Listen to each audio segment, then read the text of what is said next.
Hello everybody. It gives me immense pleasure to introduce Project Charm, the ultimate e-learning software, hot and fresh from our labs. Project Charm introduces a new and refreshing way to create highly engaging e-learning content. Our team has been working on transforming Adobe Captivate, keeping you, the designer, in mind. Our goal in this journey has been to enable our users to create stunning content suitable for any surface with utmost speed. We've made this possible by completely redesigning the product based on Spectrum, Adobe's very own design system for all our modern applications.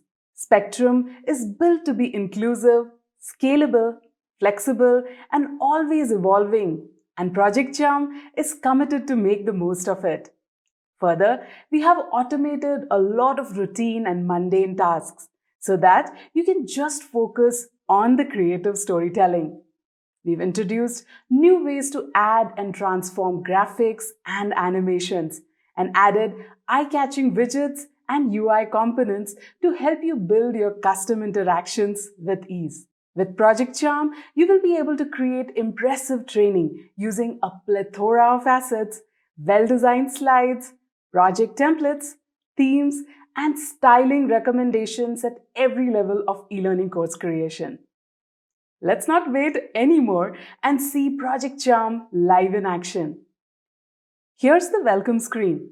You can start creating different types of e-learning courses from here, or choose from a variety of project templates that matches the type of training you need to create. You can then populate the slides in the template with relevant content, make design choices on the way, and publish it. To explore Project Charm further, let's create a course on leading virtual meetings using the default project option. With this, you will see a clean and modern authoring interface. We have followed a simple yet powerful left-to-right workflow philosophy here. You can start with the toolbar on the left, compose things in the middle on the canvas, and finish it on the right in the Properties panel, which presents you the most contextual presets and options. We will start with creating a course splash screen. For that, let's add a title slide. You will be presented with the pre-created slide layout. If you don't like the default layout, you can replace it with a different design option. This option looks good to me.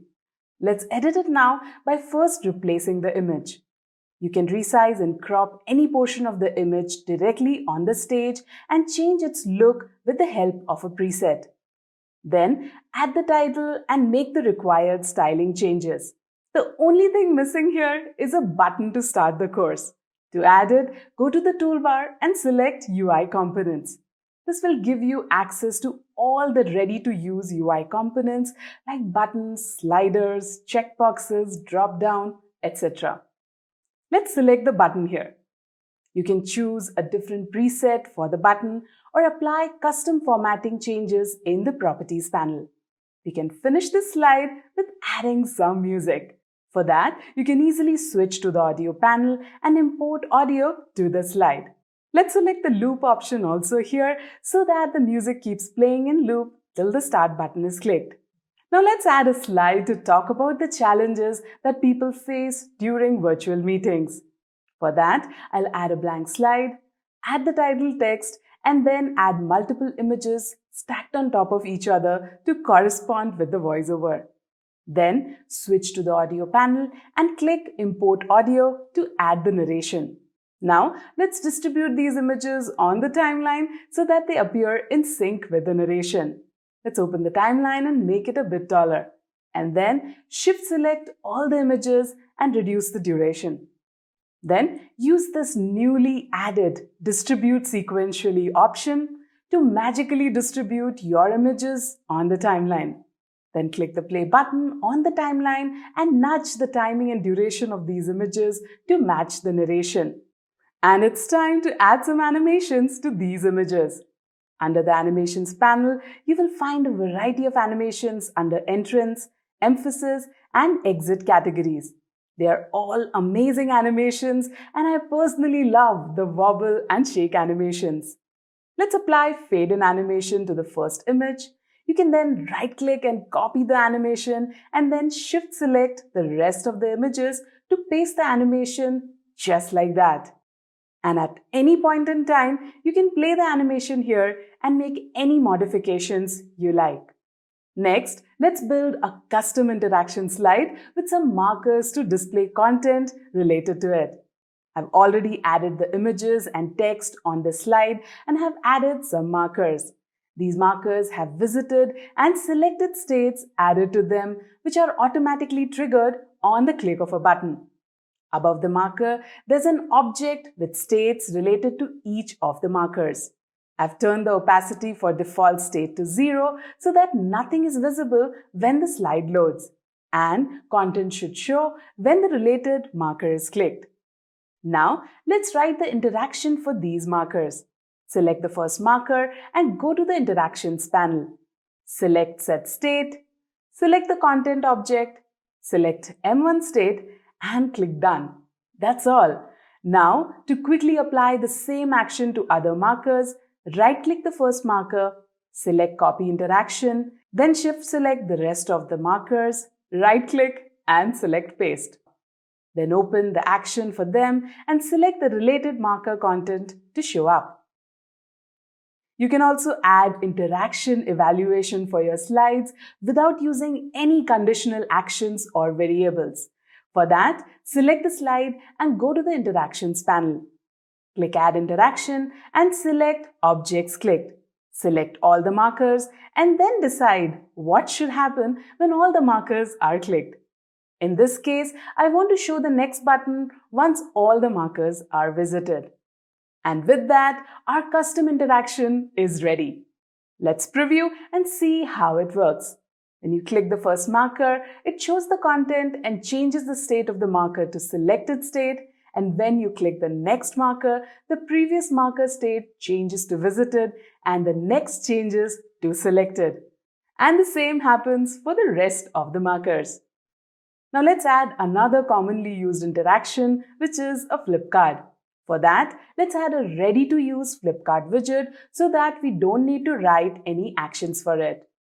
Select a design option you like, modify the number of cards you need for the interaction, and start replacing the content for the front of the card. Once you're done, click back and replace the content on the back of the card. There's no need to write any action for this widget. It will automatically show the content when the cards are clicked. With the course content almost created, it's time to test the learners. So let's build a quiz with a couple of questions. First question we need is a multiple choice question.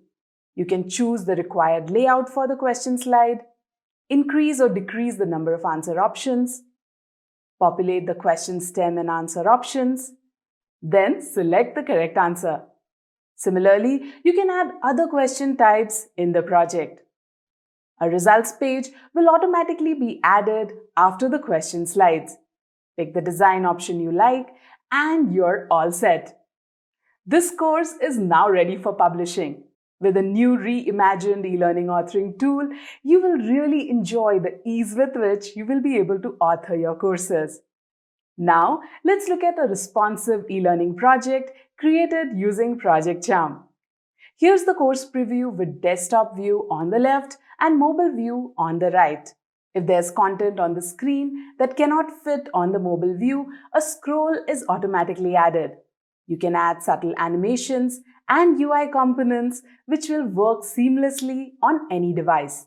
And the interaction widgets also work beautifully on mobile device with horizontal scrolling option to get access to all the cards and interact with them.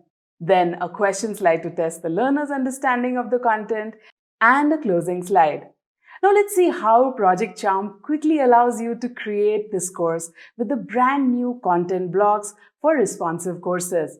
The creation of the responsive project is easy and seamless. All you need to do is add content blocks, replace the text and graphics, and modify the properties to make it work for you. You can also switch to different views and even author in any view you like. And that's a quick glimpse into the easy and seamless way of creating responsive e-learning content in Project Charm. With Project Charm, learning creation will change forever. I hope you're as excited as we are. If you would like to know more, please keep an eye out for the public beta that is coming soon this year.